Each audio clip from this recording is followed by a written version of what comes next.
Allah Taala Qur'an-ı Kərimin Nisa surəsinin 36-cı ayəsində təvhid və Allaha pərəstiş məsələsindən sonra ata-anaya ehtiram və yaxşılıqdan söz açaraq buyurur: Allaha ibadət edin, ona heç bir şeyi şərik qoşmayın və ata-anaya yaxşılıq edin.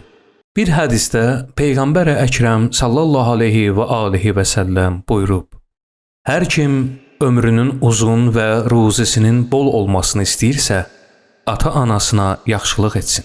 Həqiqətən ata-anaya xidmət Allah Taalaya itaətdir.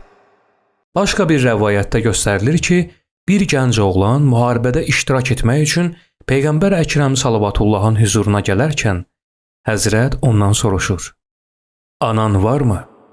Gənc oğlan bəli deyə cavab verdikdə Həzrət buyurdu: Onda anana xidmət et ki, həqiqətən cənnət anaların ayaqları altındadır.